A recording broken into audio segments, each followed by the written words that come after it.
성도 여러분 안녕하십니까? 오늘은 제4과 구약에 나타난 소망에 대해서 살펴보도록 하겠습니다. 일주일이 정말 빠르게 지나가는 것 같습니다. 이번 주에는 욥기와 시편, 다니엘서의 네 본문에 나타난 부활신앙에 관한 이야기입니다. 부활신앙이 신약에서 갑자기 출현하는 것이 아니라 가장 오래된 구약 본문에서부터 등장한다는 것이죠. 특별히 욥기 19장, 시편 49장, 그리고 71장은 개인의 부활을 이야기하고 이사야 26장은 공동체적 부활을 말하고 있습니다. 이들은 다 의인의 부활에 대해서 이야기하는 데 반해서 오늘 우리가 살펴볼 마지막 본문인 다니엘서 12장은 의인의 부활은 물론 악인의 부활까지 포함하고 있죠. 즉, 부활신앙은 성경 전체가 전반적으로 보여주는 가르침이라는 것이 이번 주 교과의 핵심입니다. 먼저 오늘의 기억절을 읽겠습니다. 히브리서 11장 17절과 19절의 말씀입니다. 아브라함은 시험을 받을 때에 믿음으로 이삭을 드렸으니 그는 약속들을 받은 자로 돼 그 외아들을 드렸느니라. 그가 하나님이 능히 이삭을 죽은 자 가운데서 다시 살리실 줄로 생각한지라. 비유컨대 그를 죽은 자 가운데서 도로 받은 것이니라. 창세기에서 아브라함이 이삭을 제물로 드릴 때의 이야기가 이 기억절의 본문 배경입니다. 이에 아브라함이 사환에게 이르되 나귀와 함께 여기서 기다리라. 내가 아이와 함께 저기 가서 경배하고 너에게로 돌아오리라 하고 창세기 22장 5절에 있는 말씀이죠. 이 구절의 원문은 우리가 가서 우리가 경배하고 우리가 돌아오리라고 이야기하고 있습니다. 새 동사 앞에 우리라는 단어가 포함된 것이죠. 우리라는 대명사가 가서 경배하고 돌아오리라는 새 동사와 더불어 세 번에 걸쳐서 반복되고 있습니다. 이 표현 속에 아들을 제물로 바치더라도 아들과 함께 아브라함이 돌아올 것을 믿음으로 확신한 모습을 보여주고 있죠. 부활신앙은 신약에서 갑자기 나타난 것이 아니라 구약에 깊이 그 뿌리를 내리고 있습니다. 부활신앙은 구약에서부터 분명히 나타난다는 것이죠. 구약에 나타난 소망은 고대의 다른 영혼불멸 사상과 분명히 구별됩니다. 고대 이집트인들이 미라를 만들고 거대한 피라미드를 건축한 이유는 영혼불멸을 믿었기 때문입니다. 플라톤이나 헬라 철학 사상에도 영혼은 불멸하는 실체라는 믿음이 있습니다. 그들의 생각에 따르면 사람이 죽으면 육체로부터 영혼이 분리되어 생존하는 독립적 실체인 것이죠. 육체는 유한하지만 영혼은 불멸적 실체이기 때문에 죽은 후에도 존재한다는 것이 이들의 주장입니다. 이미 살펴보았듯이 이 주장의 원조는 사탄이죠. 하나님이 그 실과를 먹으면 정령 죽으리라고 말씀하셨는데 사탄은 뭐라고 했습니까? 결코 죽지 아니하리라고 거짓말했죠. 결코 죽지 아니하리라는 사탄의 거짓말이 영혼 불멸 사상의 뿌리였다는 것입니다. 하지만 성경은 영혼 불멸 대신에 죽은 자의 부활을 분명하게 가리키고 있습니다. 죽은 자의 부활은 구약과 신약 전반에 흐르고 있는 성경의 보편적 사상이라는 것이죠. 이번 주에는 구약을 중심으로 제시되고 있는 죽은 자의 부활을 살펴보도록 하겠습니다. 당장 질문이 생기죠? 화장되면 죄가 되죠? 매장되어 시간이 지나면 어떻게 됩니까? 시체는 흔적 없이 사라지게 됩니다. 그렇다면 이런 상황에서 어떻게 부활할 수 있을까요? 몸은 흙으로 돌아가 버렸는데 흔적 없이 사라져 버렸는데 어떻게 다시 살아날 수 있단 말입니까? 수천 년 전에 죽은 사람이 어떻게 살아날 수 있다는 것일까요? 기독교인들 중에 특히 재림교인들이 화장에 대해 약간의 반감을 갖고 있는 경향이 있습니다. 혹시 부활의 날에 문제가 생기는 건 아닐까 하는 우려 때문이죠. 과연 그럴까요? 이 질문은 생명의 신비와 관련된 질문입니다. 여러분, 우리가 어떻게 생명을 누리고 있습니까? 어떻게 숨쉬고 살지요? 생명은 하나님의 초자연적 기적의 결과입니다. 아담이 흙으로 만들어진 후에 하나님께서 그 코에 생기를 불어넣으시니까 뭐가 됐습니까? 사람이 생명이 되었다라고 이야기하고 있지요. 지금 우리가 숨쉬는 자체도 하나님의 기적적 은혜의 결과인 것입니다. 만민에게 생명과 호흡과 만물을 친히 주시는 자가 하나님이기 때문이죠.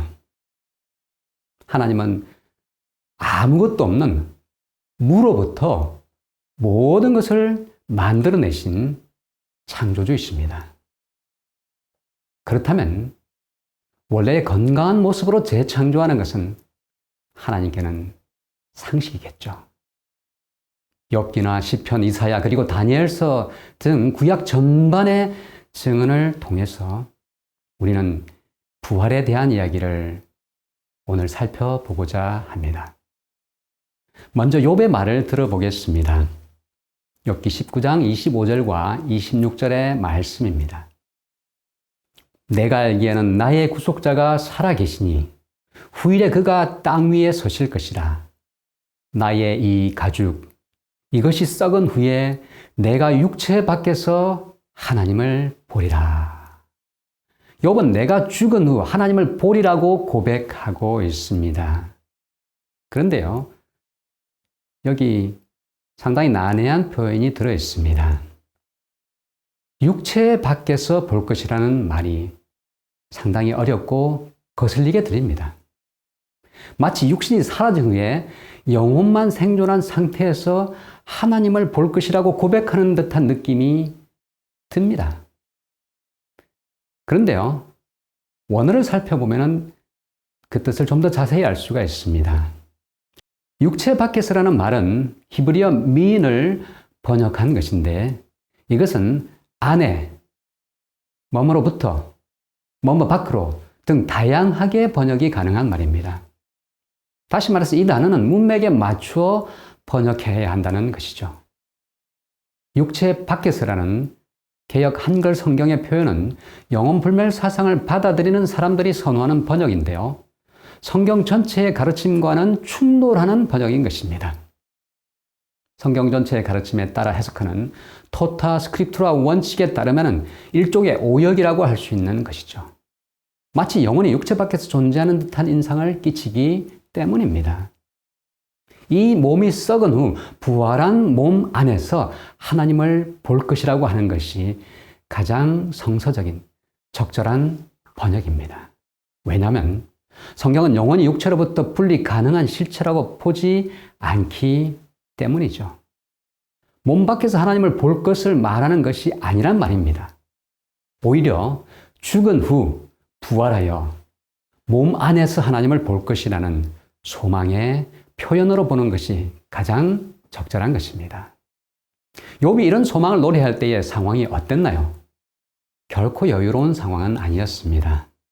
욥은 하나님을 경외하며 악에서 떠난 자로서 의인이었지만은 그는 사탄으로 말미암아 참혹한 시련을 겪고 있었습니다. 육체적으로 극심한 고통을 당했고 전 재산을 잃어버리고 자식들까지 다 잃은 정말로 고통의 극치를 경험하고 있었습니다. 심지어 인생의 동반자 아내도 하나님을 저주하고 죽으라는 저주를 그에게 쏟으며 떠났습니다. 그런데 욥은 자신이 왜 이런 고통을 당하는지조차도 전혀 알지 못했습니다. 그가 얼마나 괴롭고 힘들었으면 태어나지 않았더라면 더 좋았을 걸 하고 탄식합니다. 하지만 그는 그분께서 나를 죽이실지라도 나는 그분을 신뢰할 것이요 라고 고백합니다. 언제 죽을지도 모르는 상황 속에서 그는 죽음 이후에 자신의 육체 안에서 하나님을 보리라고 외치고 있지요. 극심한 환난 가운데서 부활의 소망을 말하고 있는 것입니다. 두 번째로 볼 성경 본문은 시편 49편입니다. 시편 49편은 소망 없이 멸망하는 사람들과 소망을 가진 사람들을 대조하고 있는 본문입니다. 미래적 부활의 소망이 시편 49편 15절에 나옵니다. 하나님은 나를 영접하시리니 이러므로 내 영혼을 음부의 권세에서 구속하시리로다. 시편 49편은 세속적 야망 속에 사는 이들에 대한 이야기를 다루고 있죠. 예나 지금이나 사람은 별 차이가 없는 것 같습니다. 그들은 자기의 재물을 의지하고 부유함을 자랑합니다. 그들의 토지를 자기 명의로 칭하죠. 그때도 부동산은 중요한 부를 축적하는 수단이었던 것 같습니다. 땅을 소유하고자 하는 인간의 욕망은 예나 지금이나 별 차이가 없는 것 같습니다. 특히 농경, 목축 사회에서 토지는 더욱 중요했습니다. 자기들의 유익을 위해 사는 어리석은 자들은 공통점이 있는데 그 재물이 영원할 것이라는 한 가지 착각 속에 살아간다는 것이죠.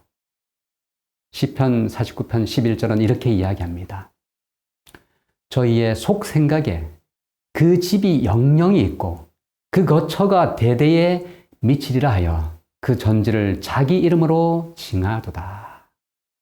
그들은 자기 재물이, 재산이, 자신의 영광이 마치 영원할 것처럼 착각하며 살아갑니다. 여러분, 세상을 정복했던 알렉산더 대왕이 남긴 유언은 유명합니다. 당시에 대제국 페르시아를 정복하고 이집트와 인도 원정을 성공하면서 대제국을 건설한 알렉산더 대왕은 바벨론에서 아라비아 원정을 준비하던 중에 열병에 걸려 33세의 나이에 죽게 됩니다. 그의 스승이 누구였냐면 아리스토텔레스였습니다. 위대한 철학자였죠. 그래서인지 알렉산더 대왕은 죽기 전에 이런 유언을 남겼다고 합니다. 내가 죽으면 들어갈 관의 양 옆에 구멍을 내어라.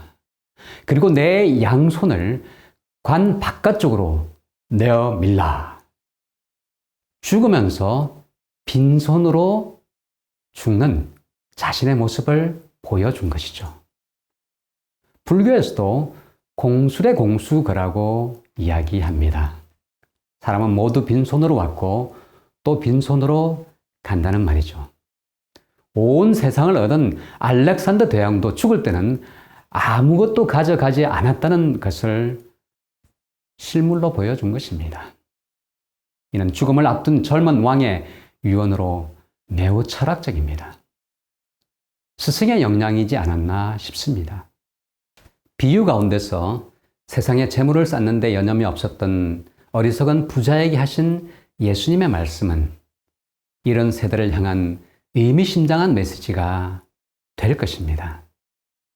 누가복음 12장 20절과 21절입니다. 하나님은 이르시되 어리석은 자여 오늘 밤에 내 영혼을 도로 찾으리니 그러면 내 예비한 것이 네 것이 되겠느냐 하셨으니 자기를 위하여 재물을 쌓아두고 하나님께 대하여 부요치 못한 자가 이와 같으니라. 우리의 진정한 분은 이 땅에 결코 쌓을 수 없습니다. 죽으면 끝이기 때문이죠. 그러면 정말 죽을 때 우리의 돈이나 부를 가져갈 방법은 도무지 없는 것일까요? 여러분, 그렇지 않습니다. 대개 천국 갈 때 가져갈 수 있는 것은 품성밖에 없다는 말이 있어요. 그런데 이 말은 절반만 사실입니다. 보물에 대한 예수님의 말씀을 보면 답이 나오죠. 마태복음 6장 19절과 20절입니다. 너희를 위하여 보물을 땅에 쌓아두지 말라. 거기는 좀과 동록이 해하며 도적이 구멍을 뚫고 도적질하느니라. 오직 너희를 위하여 보물을 어디에? 하늘에 쌓아두라. 거기는 좀이나 동록이 해하지 못하며 도적이 구멍을 뚫지도 못하고 도적질도 못하느니라. 여러분, 우리의 부와 재물을 죽은 다음에도 하늘로 가져갈 방법이 여기 소개되어 있습니다. 하나님께 부여한 자, 하나님 사업에 투자된 모든 재물은 우리가 하늘에 쌓는 재물이란 것이죠. 그래서 예수님은 보물을 하늘에 쌓아두라고 말씀하셨습니다. 세상에서 가장 안전하다는 스위스 계좌도 죽으면 끝입니다. 그런데 하늘에 쌓은 보물은 영원합니다. 그런데요, 더 놀라운 사실은 이것입니다. 우리가 하늘에 보물을 쌓으면 보물만 보장되는 것이 아니라 우리의 영혼까지 보장된다는 것이죠. 누가복음 12장 33절과 34절입니다. 너희 소유를 팔아 구제하여 낡아지지 아니하는 주머니를 만들라. 곧 하늘에 둔 바 다함이 없는 보물이니 거기는 도적도 가까이 하는 일이 없고 좀도 먹는 일이 없느니라. 그리고 34절 너희 보물이 있는 곳에는 너희 마음도 있으리라. 반면 하늘이 아닌 이 땅에 보물을 쌓는 어리석은 자들에 대해서 시편 기자는 이렇게 경고합니다. 어리석은 자나 지혜로운 자나 할 것 없이 재물은 남에게 남겨두고 떠날 것이라고 이야기하죠. 그들은 양같이 수월에 두기로 작정되었으니 사망이 그들의 목자일 것이라. 그들의 아름다움은 소멸하고 수월이 그들의 거처가 되리라. 사람이 죽으면 멋진 집 대신 무덤이 그들의 거처가 될 것임을 분명히 경고하고 있습니다. 아무리 많이 가졌어도 그들은 결국은 무덤에 거할 것을 엄숙하게 선언하고 있죠. 여러분, 둘 사이에는 근본적 차이가 있습니다. 같은 땅을 밟고 살지만은 어리석은 자들은 없어질 재물과 업적에서 뭔가 확신을 얻으려고 하지만은 결국 멸망당합니다. 그들은 이 세상이 전부라고 생각하고 그것의 모든 것을 겁니다. 재물을 의지하는 사람들의 비극적 결말은 빈손으로 무덤에 거할 것이라는 사실입니다. 반면 지혜로운 자들은 이 세상이 전부가 아니라 그 너머를 보지요. 그들은 이 땅이 아닌 하늘의 보물을 쌓는 자들입니다. 시편 기자는 그러나 하나님은 나를 영접하시리니 이러므로 내 영혼을 수월의 권세에서 건져내시리로다 라고 고백하죠. 의인은 무덤에서 영원히 거하지 않을 것이라고 약속하고 있습니다. 죽음으로부터 건져내어 하늘 궁정으로 데려가실 것을 확신하고 있죠. 다음으로 우리가 살펴볼 본문은 시편 71편입니다. 땅 깊은 곳에서 이끌어 올리실 것이라고 이 본문의 말씀은 약속하고 있죠. 시편 71편 20절입니다. 우리에게 많고 심한 고난을 보이신 주께서 우리를 다시 살리시며 땅 깊은 곳에서 다시 이끌어 올리시리다. 시편 49편에서 재물을 의지하는 어리석은 자들과 부활의 소망을 둔 자들의 대조적인 모습을 우리가 보았습니다. 시편 71편에서 다윗은 원수들과 고발자들로부터 우리를 이끌어내시는 하나님을 확신하고 있지요. 확신의 근거는 과연 무엇일까요? 경험을 통한 하나님의 인도와 보호하심이 바로 그것이었습니다.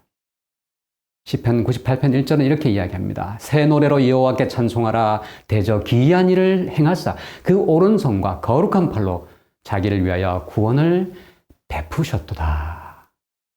새 노래가 무슨 노래일까요? 구원받은 자들이 부르게 될 그 새 노래는 다름 아닌 경험의 노래입니다. 다른 경험 가운데서 우리를 구원하시고 이끄시는 하나님을 찬양하는 노래죠.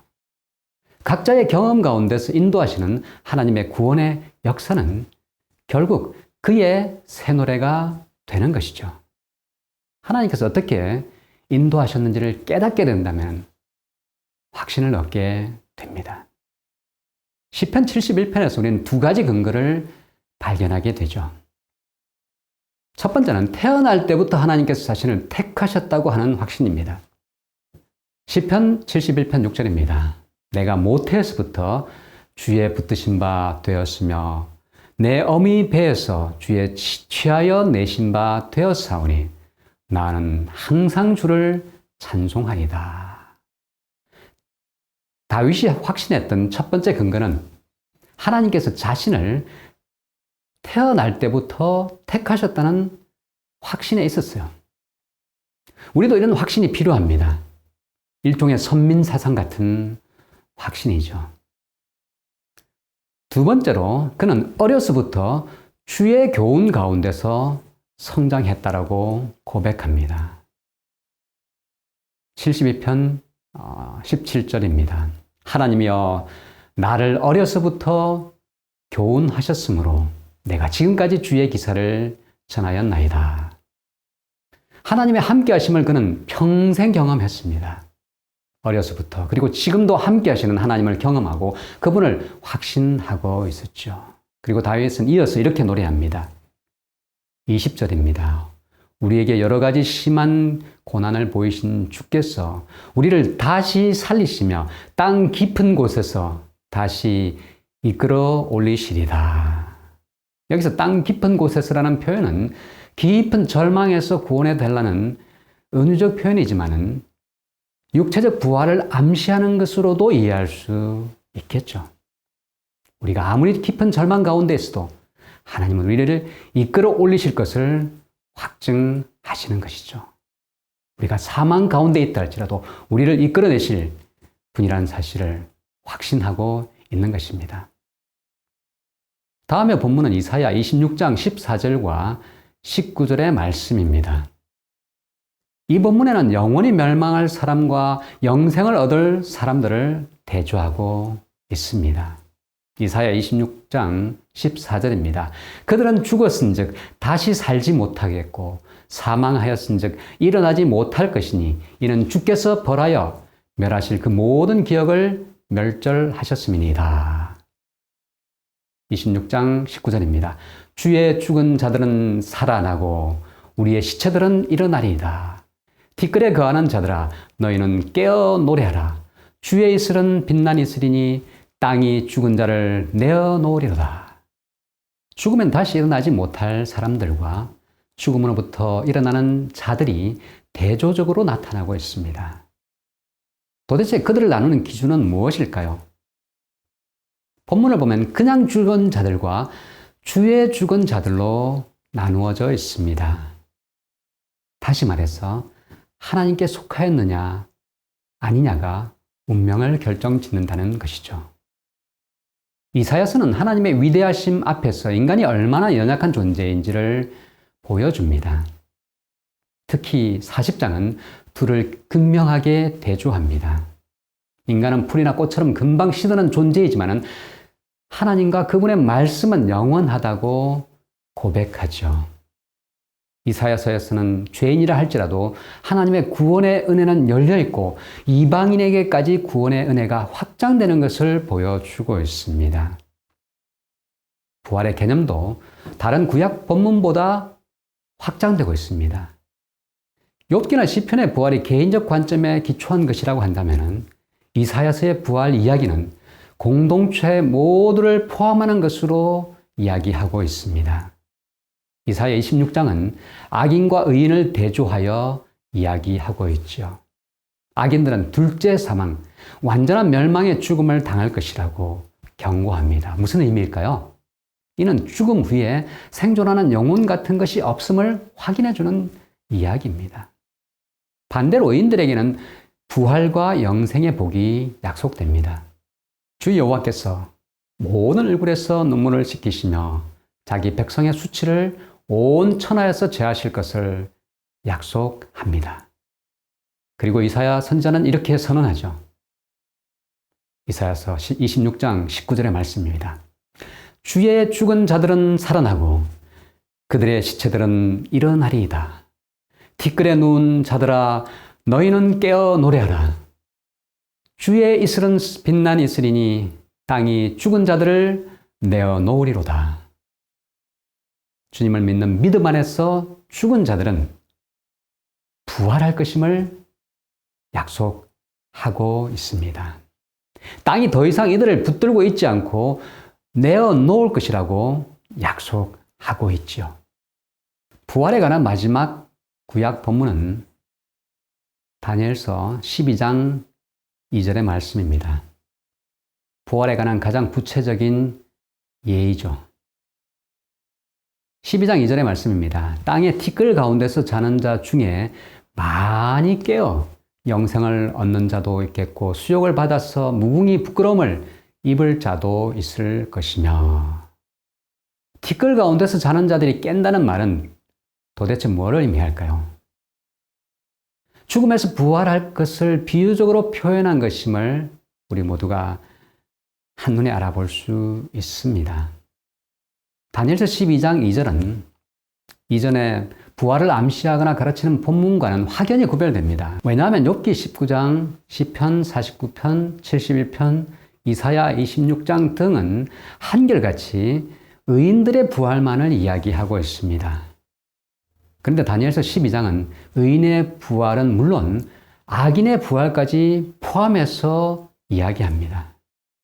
땅의 티끌 가운데서 자는 자 중에서 많은 사람이 깨어나 영생을 받는 자도 있겠고 수치를 당하여 영원히 부끄러움을 당할 자도 있을 것이라고 이야기합니다. 자는 자는 죽은 자를 가리키는 은유적 표현임을 우리는 잘 압니다. 그들이 깨어난다는 말은 부활을 의미하는 것임을 알죠. 영생의 부활은 의인들의 부활을 가리키고 수치를 당하게 될 부활은 악인들의 부활, 그리고 특별 부활을 가리키는 것이라고 이해할 수 있을 것입니다. 엘렌 화이트는 다음과 같이 말하고 있습니다. 무덤은 열리고 땅의 티끌 가운데서 자는 자 중에 많이 깨어 영생을 얻는 자도 있겠고 수욕을 받아서 영원히 부끄러움을 입을 자도 있을 것이다. 셋째 천사의 기별을 믿고 죽은 사람들은 모두 영화롭게 된 몸으로 무덤에서 나와 하나님의 율법을 지킨 자에게 주는 하나님의 평화의 언약을 듣는다. 그를 찌른 자들, 그리스도의 죽음의 고통을 조소하고 조롱한 자들, 그리스도의 진리와 그분의 백성들을 몹시 핍박한 자들도 또한 일어나서 영광 중에 계신 그분을 쳐다보고 충성되고 온순한 사람들에게 주어지는 영광을 보게 된다. 부활신앙은 성경 전반에 나오는 우리 모두를 향한 하나님의 약속입니다. 말씀으로 천지를 창조하신 하나님은 우리가 비록 죽어 흙으로 돌아간다 할지라도 하늘에 보물을 쌓는 지혜로운 자들이 된다면 다시 일어날 것을 약속하셨습니다. 그분은 무로부터 모든 것을 창조하실 수 있는 전능하신 창조주이시기 때문이죠. 여러분은 지금 어디에 보물을 쌓고 계십니까? 이 땅입니까? 아니면 저 하늘입니까? 이 땅에 쌓는 보물은 다 남의 것입니다. 알렉산더 대왕처럼 모두가 빈손으로 무덤으로 갈 것이기 때문이죠. 하지만 하나님을 위해 하는 모든 헌신은 우리의 보물을 하늘에 쌓을 뿐만 아니라 우리 자신을 하늘의 주인공으로 삼는 지혜로운 일입니다. 이번 한 주 동안도 지혜로운 삶을 우리 모두가 살면서 하늘의 주인공들이 되시기를 간절히 소망합니다. 감사합니다.